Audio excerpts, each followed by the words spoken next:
remercier également Monsieur le gouverneur, que nous avons accompagné, comme vous l'avez dit, à travers cette tournée. Une tournée qui nous a menés dans des établissements élémentaires, écoles élémentaires, nous a menés également au collège TMS. Et voilà que nous terminons au niveau du lycée Coumandofène. Dans la délégation qui a accompagné donc Monsieur le gouverneur, il y avait l'IF, il y a les parents d'élèves, les associations de parents d'élèves, il y a les représentants syndicaux, il y a le directeur du CRFPE, le directeur du KOSP et moi-même pour accompagner le gouverneur. Donc, nous avons fait la tournée et nous avons constaté sur le terrain que l'ouverture est effective, la rentrée des classes est effective et que les élèves sont sur place. Nous avons trouvé également que les professeurs sont sur place, les responsables des administrations scolaires sont sur place, les principaux, les directeurs d'école, comme le proviseur que nous venons de visiter, donc sont sur place et toutes les dispositions sont prises pour que les élèves puissent commencer déjà les cours. Ailleurs même, nous avons constaté, au niveau des écoles élémentaires, nous avons constaté que les élèves sont déjà en place avec tout le dispositif de sécurité, avec tout le dispositif de sécurité sanitaire, notamment les masques, les lave-mains et les cours même ont démarré dans certaines classes. Donc nous pouvons être satisfaits de ce que nous avons vu,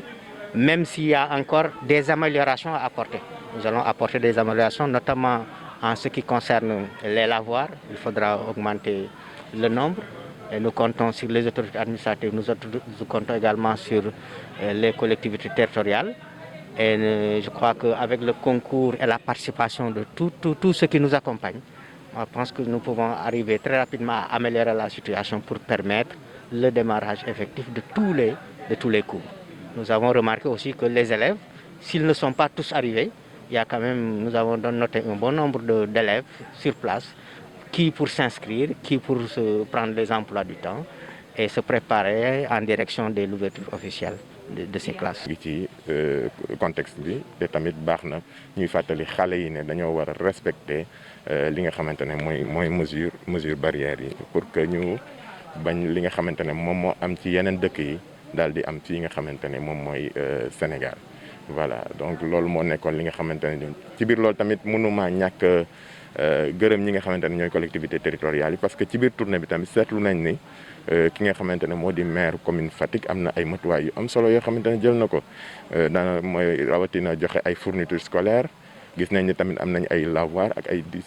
dispositif de pompage yoo xam ne defoon nañ ko laata élèves yi di rejoindre classe yi loolu tamit lu jar a rafetlu la ñu leen ciy gërëm bu baax a baax waaw leneen li tamit di rafetlu tamit taxawaayu ñi nga xamante ne ñoom ñooy monde éducatif bi kii di IA jiite ko ñoom tamit vraiment ñu ngi ci liggéey bu am solo te liggéey boobu noppeegul ñu ngi ciy continuer pour que fii ak tuuti rek élèves yëpp daal di dellu ci classe yi tamit ñu def année scolaire bi ci conditions yi nga xamante ne ñoom ñoo gën. bëggoon nañu xam yan taxawaay en tant que gouverneur ngeen nar a am pour que Fatick mën a am ñaareel lycée suñu xoolee ni ren lycée Coumandofène Diouf dafa accueillir trop d'élèves de seconde mënu ko contenir. waaw mooy li ñu doon wax sànq ci kàllaama nasaraan waxtaan bi door na déjà te tamit ci sunu rôle autorité administrative li ñuy def mooy déjà woo acteurs yi nga xamante ne ñoom ñoo ko séq déjà ñu toog waxtaan xool ci yan anam la ñuy doxalee loolu taxawalee loolu noonu buñ noppee ci loolu noonu ci waxtaan boobu nag ñu daal di rendre compte ki nga xamante ne moom mooy sunu kilifa ci fànn boobu di monsieur le ministre de l'éducation nationale bu ko defee am nañ yaakaar ne bu fa compte rendu boobu yeggee danañ dellu siwaat vraiment ak ay dispositions yoo xamante ne yu yees yu ñu mën a permettre ñu mën a tabax li nga xamante ne mooy un nouveau lycée ici à Fatick wante